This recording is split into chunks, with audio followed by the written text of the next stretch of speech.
Olá, seja muito bem-vindo a mais um vídeo, galera. No vídeo de hoje nós vamos aprender a fazer a canaleta de gordura, o suco da tábua, usando fresa Ballnose. O motivo pelo qual eu decidi trazer esse conteúdo aqui para vocês foi porque um dos nossos alunos lá no nosso grupo, do nosso curso, estava fazendo uma tábua, que ele tinha resinado, feito todo o trabalho, feito uma peça muito bonita. Só que quando ele foi fazer a usinagem com a tupia, ele acabou perdendo o controle da tupia e acabou alargando mais do que ele queria a cava de gordura. Isso acontece pelo formato que a fresa Ballnose tem. Ela é um pouquinho chatinha de se segurar ela ali, para fazer o trabalho manualmente com a tupia. Eu aqui uso muito esse tipo de fresa no meu trabalho, porém eu uso na CNC Halter. E a CNC ela tem tudo para fazer isso de forma correta. Porém, eu resolvi desenvolver uma técnica para poder se fazer isso de forma manual. E é isso que eu quero mostrar para vocês nesse vídeo. Bora lá? Galera, então eu tenho aqui a nossa madeira, que já foi cortada, esquadrejada e aplainada, A gente já deixou ela bem certinha aqui, para que a gente possa fazer os próximos passos. Então, qual que é o nosso primeiro objetivo aqui? É fazer uma cava de gordura usando o tipo de fresa Ballnose ou fresa de topo esférico, Fresa de cabeça redonda, pode ter vários nomes aí, mas é esse tipo de fresa aqui, tá? Essa aqui é dos nossos parceiros da Fresul. Eu tenho aqui dois tamanhos com haste de 12 milímetros e a gente vai precisar também desse tipo de fresa aqui, ó, de faca paralela, faca reta paralela. Nesse caso aqui eu tô com haste de 6 milímetros e corte de 12 milímetros. Nós vamos precisar para fazer esse tipo de trabalho. E bom, vou tirar aqui do pacote essas fresas. E para fazer esse trabalho, galera, nós temos três tipos de fresa aqui que nós vamos usar. Eu tenho essa daqui com facas paralelas retas, que a gente vai usar na primeira etapa. Tenho essa aqui que é uma fresa Ballnose ou fresa de cabeça redonda ou topo esférico, que a gente vai usar na segunda etapa. E tenho essa daqui que é uma Ballnose bem parecida com essa. A diferença é que essa aqui é um pouco menor e essa aqui é um pouquinho maior. Ambas essas daqui têm hastes de 12 milímetros e essa outra aqui é haste de 6 milímetros. Eu poderia usar todas com haste de 6 ou todas com haste de 12, mas é as que a gente tem aqui no dia de hoje. Então vamos começar. Então a primeira etapa que nós temos que fazer aqui é o seguinte: marcar aonde vai ficar a nossa cava de gordura. O jeito que eu gosto de fazer é o seguinte: a largura que a minha cava de gordura vai ter é a mesma largura que eu tenho aqui na beirada, a beirada de madeira que sobra é a mesma largura da cava, tá? Não gosto de fazer cavas muito estreitas, gosto de fazer cavas mais profundas e mais largas. Entre 20 e 22 milímetros é o que eu costumo trabalhar nas minhas peças. Se a peça for muito grande, às vezes eu faço uma cava um pouco mais larga, mas nas peças como essa aqui é uma tábua de 30 por 45, eu costumo fazer uma cava de 20 ou 22 milímetros. Nesse caso vai ficar com 22 milímetros. Então eu vou regular aqui no meu esquadro combinado, 22 milímetros, e fazer a primeira traçagem do limite em volta aqui da nossa cava de gordura. Vou marcar todos os lados. E agora eu vou marcar a linha de dentro. Então vou regular 44 milímetros. Agora nós já temos tudo marcado, A nossa cava de gordura vai ficar nessa parte aqui entre os dois riscos que a gente fez. Agora o que eu vou fazer? Eu vou pegar a minha Ballnose maior, que tem 22 milímetros de largura aqui, Para mim descobrir isso, eu usei aqui no caso um paquímetro, Para mim medir aqui a extremidade da faca dela. Tá 22 milímetros de bitola.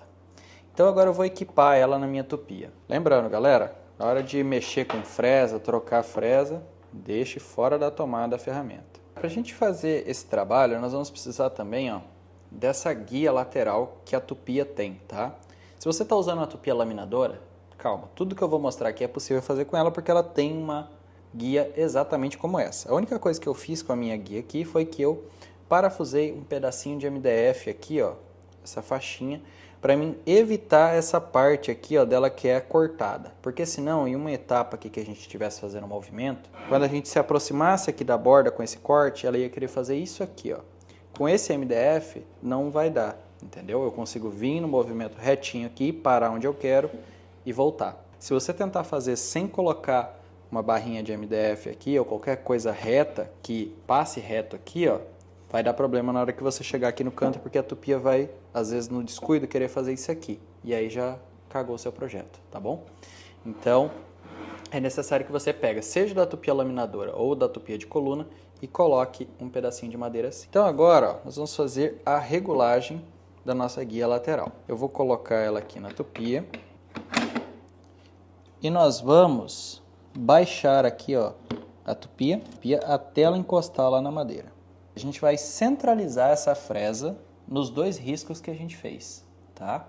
Então eu vou alinhar ela ali, ó, com os dois riscos que a gente fez, usando o olhômetro, tá? Eu vou movimentando aqui até eu ver que ela está bem centralizada e alinhado aqui, que a nossa guia está encostada aqui na madeira, tá?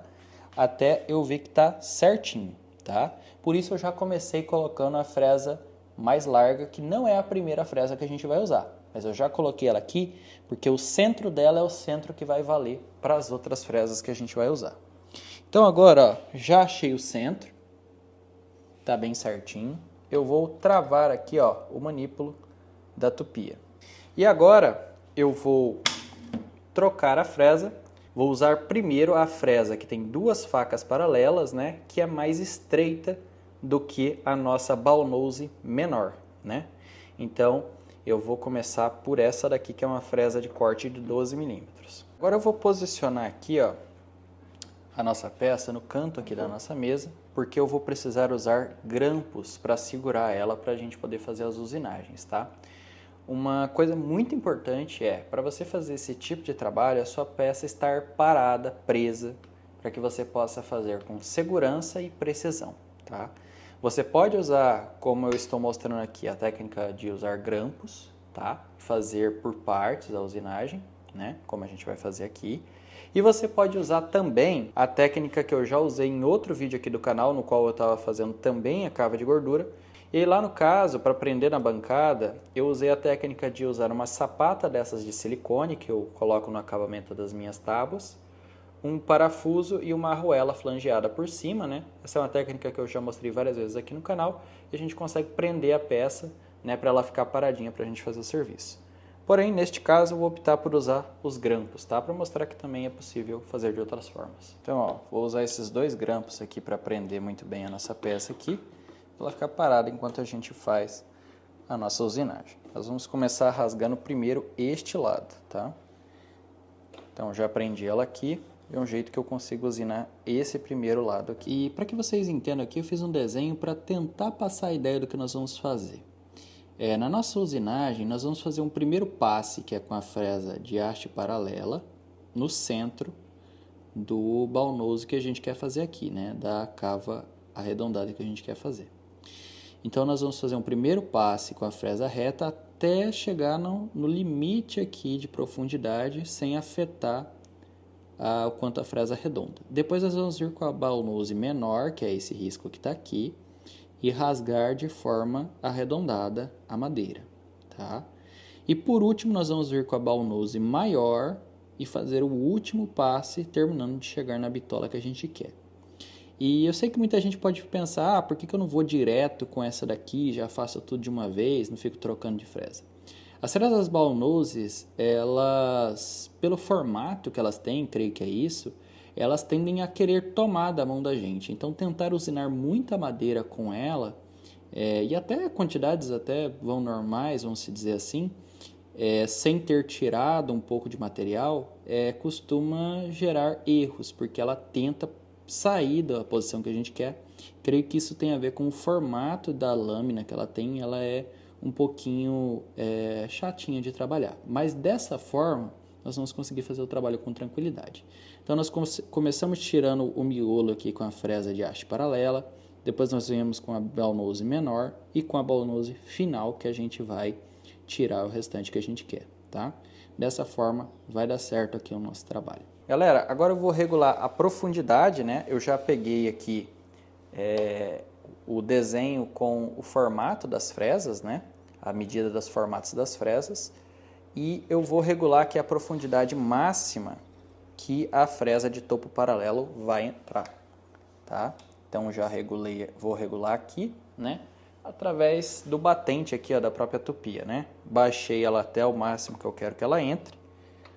Vou soltar aqui o batente, encostar ele lá no final de curso e travar ele aqui para gravar essa medida de corte. Então agora a tupia não vai passar dessa profundidade, já tenho ela aqui regulada, tá?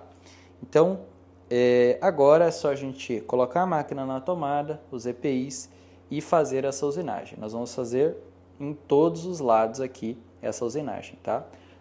E lembrando, né, a gente tem que tomar cuidado para não ultrapassar aqui a marcação. Essa fresa ela vai estar passando bem no centro, né?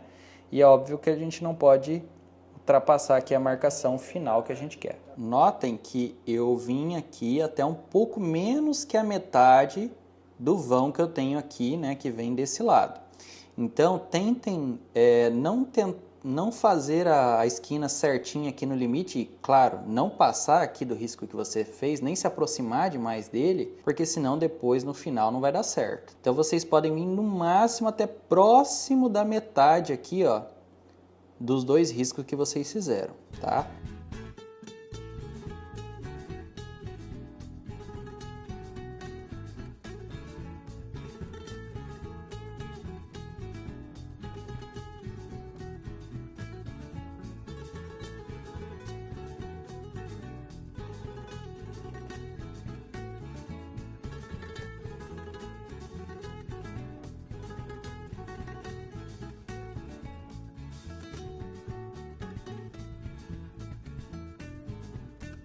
Galera, agora a gente já terminou a usinagem aqui com a fresa de topo reto, né? E agora a gente vai usar a nossa ball-nose menor, tá? E agora que nós estamos aqui com a ball-nose, a gente vai regular a altura dela dessa forma. Eu vou baixar ela até o ponto do limite daqui da onde acaba a faca, ó.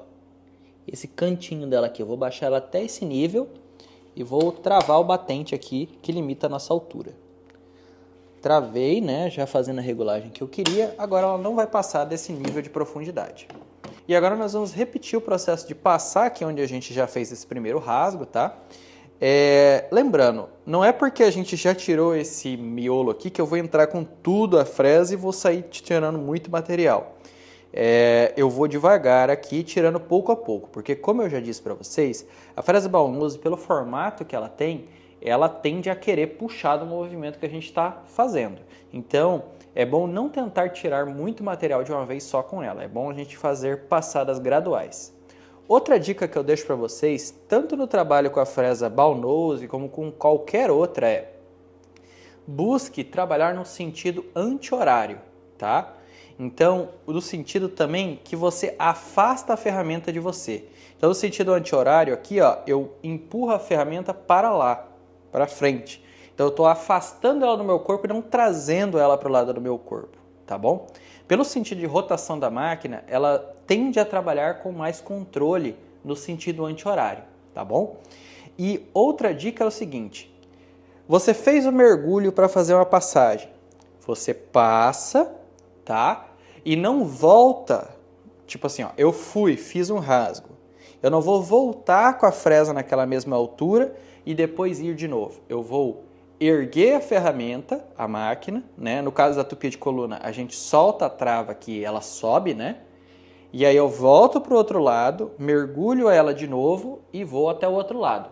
Eu não volto com a ferramenta dentro do rasgo, porque nesse movimento de voltar, justamente quando a gente está voltando em sentido horário, né? Se eu for voltar, já volta para o sentido horário, tem grande chance da tupia fugir e rasgar para o lado contrário ao que a guia está limitando, tá? Isso já aconteceu comigo, então foi assim que eu aprendi a evitar esses problemas, tá bom? Então, sempre trabalhar no sentido horário e não voltar ao movimento com a fresa mergulhada, beleza? Então ficou assim o resultado da nossa usinagem, né? Consegui fazer os cantos aqui, né? Tem que ter bastante cuidado.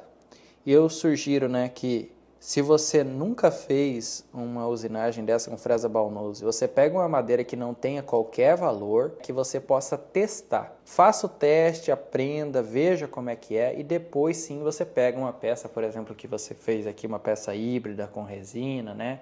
Uma peça que é de algum cliente que já está ali selecionada. E agora, ó, eu tenho aqui uma rolha de cortiça de uma garrafa de vinho e um pedacinho de lixa 120, tá? Consegui uma rolha aqui que ela é um pouquinho menor do que a circunferência aqui da usinagem que a gente fez, então vai dar certo aqui pra gente lixar e colocar a lixa, né?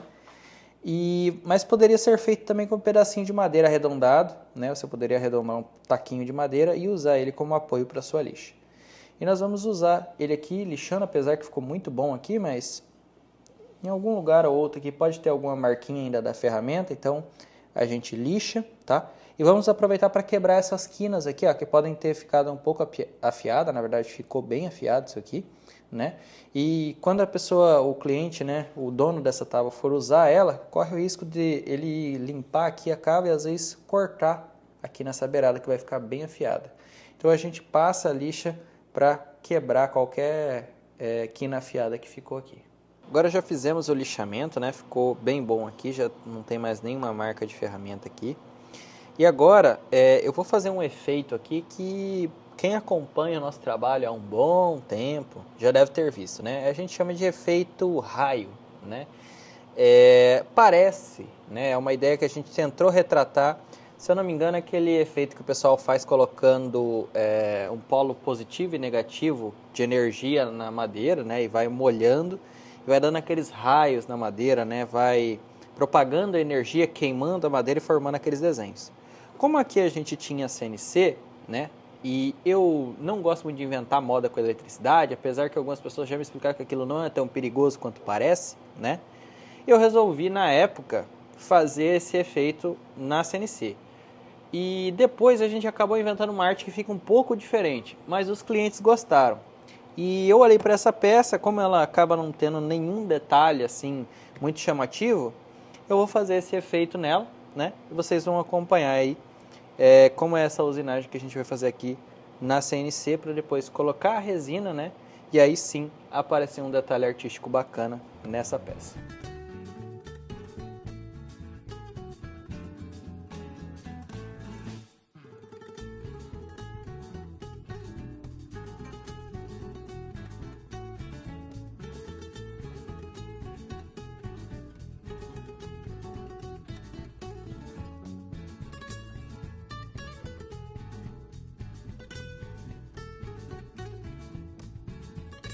Galera, então após a usinagem, nossa peça ficou desse formato aqui, né?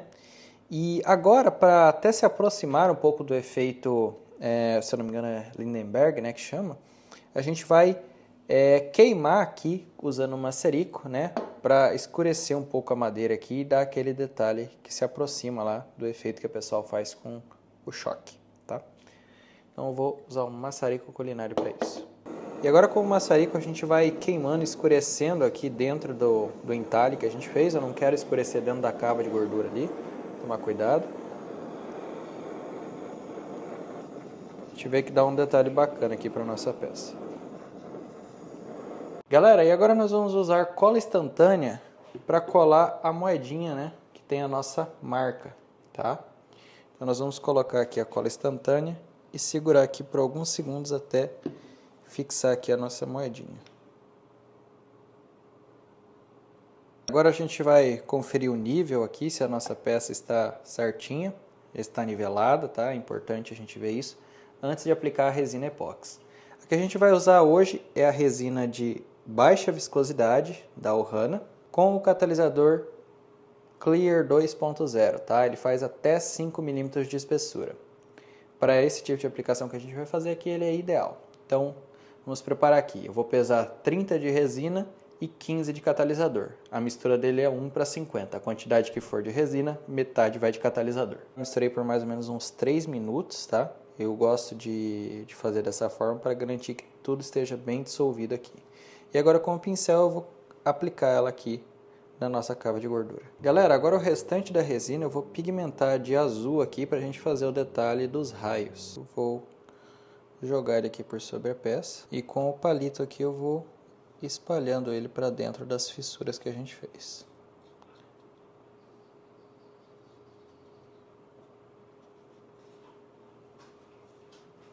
Agora aqui, galera, a gente já espalhou, né, toda essa resina pelas fissuras aqui que a gente fez. e com o auxílio do maçarico nós vamos estourar as bolhas de ar que se formou aqui.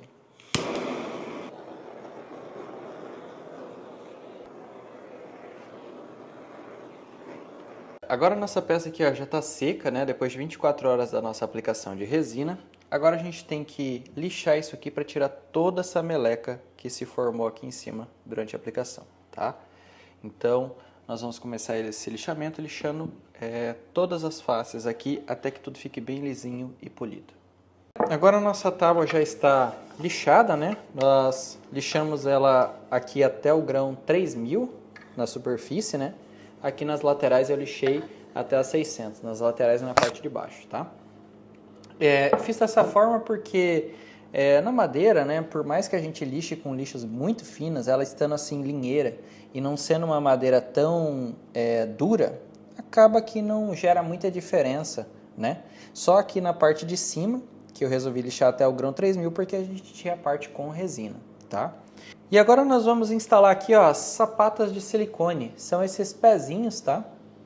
Isso aqui eu encontro no Mercado Livre e a gente usa eles para pôr aqui na parte de baixo da tábua para que quando ela for ser usada, ela não fique em contato com a bancada úmida, né? Ela tenha um espaço ali embaixo e que em parte até serve para a gente conseguir pegar, porque fica uma certa distância, né? Na hora de você querer pegar a tábua e erguer, colocar num lugar, né? Manusear ela, fica fácil de mexer com ela, né? Sem contar que dá um acabamento bacana. Nós vamos usar aqui também parafusos de inox, né? Porque, como eu acabei de dizer, essa parte acaba tendo contato com umidade. Se usar um parafuso comum, vai acabar enferrujando. Com esse quadro combinado, eu vou colocar ele aqui no local que eu quero. E com a parafusadeira, eu vou prender ele aqui. Vou repetir isso nos 4 cantos. Galera, e agora que nós já estamos com os pezinhos instalados, eu tenho aqui nesse copinho, ó, óleo mineral, tá? Eu compro desses galões de 5 litros, tá? Porque a gente usa bastante, né? E a gente usa o óleo mineral para quê? Essa tábua, ela vai ter contato com o alimento, vai ter contato com umidade, né? E é muito importante que a gente faça essa selagem e hidratação com óleo mineral, que vai tornar essa peça hidrorrepelente, tá? Porque se a gente usar a madeira crua do jeito que ela vem da natureza, mesmo depois da gente trabalhar, né? Ela é muito porosa, então a umidade pode entrar dentro dela aqui e ao fazer os cortes aqui, isso pode ocasionar a formação de fungos, quando a umidade entra na madeira e se prolifera ali com o calor do meio ambiente. Então a gente coloca o óleo, porque o óleo ele repele a água, né? Afinal os dois não se misturam. Então dessa forma a água não consegue penetrar na madeira, apodrecer e fofar a madeira, né? Isso aqui vai preservar a madeira e diferente de eu, por exemplo, passar aqui um verniz, uma seladora, outros produtos corriqueiros que a gente usa na marcenaria, o óleo mineral ele não é tóxico. Ah, eu não tenho óleo mineral, apesar de ser bem fácil de conseguir. Isso aqui você compra na farmácia, em pequenas quantidades, mas na farmácia tem, tá? Você pode usar óleo de soja, você pode usar azeite, tá? Todos esses servem ao mesmo propósito de fazer esse processo de hidratação na madeira, tá bom? E como eu acabei falando aqui até um pouco de acabamento, um comentário que pode surgir bastante mas você aplicou resina epóxi nessa tábua. A resina epóxi não é tóxica, galera. Ela só precisa catalisar totalmente, o que leva 7 dias. Ela seca após 24 horas para a gente fazer o trabalho, né? Você pode lixar, cortar, passar tupia, fazer o que quiser nela após 24 horas de seca. Mas contato com o alimento é só após 7 dias dela vai liberar todos os gases para o meio ambiente, né? E vai deixar de ser tóxica, tá? Gases que eu falo, gases que seriam tóxicos ao teu contato com o alimento, tá bom? Então, agora eu vou aplicar aqui o óleo mineral, tá? É bem simples, eu tenho aqui um pedacinho de estopa, vou derramar aqui por sobre ele e vou aplicando, tá? Aqui a gente vai mostrar só essa aplicação, né? Mas tem um processo a mais que a gente faz com óleo mineral, que tem outro vídeo aqui no canal que eu explico isso um pouquinho mais a fundo, tá? E eu vou deixar o link para vocês aqui embaixo, onde eu explico isso, para esse vídeo não se estender mais do que ele já se estendeu, né? Já estamos chegando aí quase em 5 minutos de vídeo. Então esse aqui foi o resultado da nossa tábua de corte, né? Com a cava abaulada. Eu gosto muito desse acabamento aqui, por quê? Porque ele meio que multiplica os desenhos da madeira, né? Vocês conseguem ver aqui, principalmente na transversal, do veio da madeira, ele fica bem diferente, né? Ele meio que multiplica o desenho ali, aumenta por essa forma que ele escava arredondada a madeira, fica bem bacana, né? Então esse aqui é um jeito de você trazer mais requinte, né? Trazer mais detalhe ao seu trabalho e fica bem bacana. E se você assistiu esse vídeo até aqui e gostou realmente de todo o ensinamento que a gente buscou trazer, da nossa didática, né, de como funcionam as coisas por aqui, desse tipo de conteúdo, quero te informar que nós temos um curso 100% online, né? Não, na verdade são 3 cursos. Nós temos o nosso curso iniciante, no qual nós mostramos todo o início do trabalho ali com a madeira e como juntar isso com a resina epóxi, né? Trazendo um detalhe artístico e valorizando e muito o seu trabalho. Também temos o curso Imortalização, no qual a gente vai falar sobre incrustação de materiais dentro da resina, o que pode trazer uma super personalização para os seus clientes, né? Fica muito bacana. E também temos o curso de borracha, no qual para quem tem a necessidade de fazer peças repetidas com o mesmo tamanho, o mesmo formato, né? Ajuda você a economizar muita resina e tempo e ter muita praticidade no seu trabalho. E bom, tudo isso, galera, a partir de hoje até o dia 8 de março está com um desconto de 40% off, tá?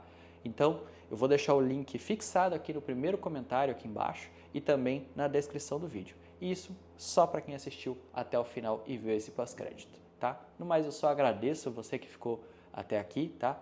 Te convido a deixar o like e se inscrever aqui no canal para continuar acompanhando essa saga, tá bom? Tchau, obrigado. Fui.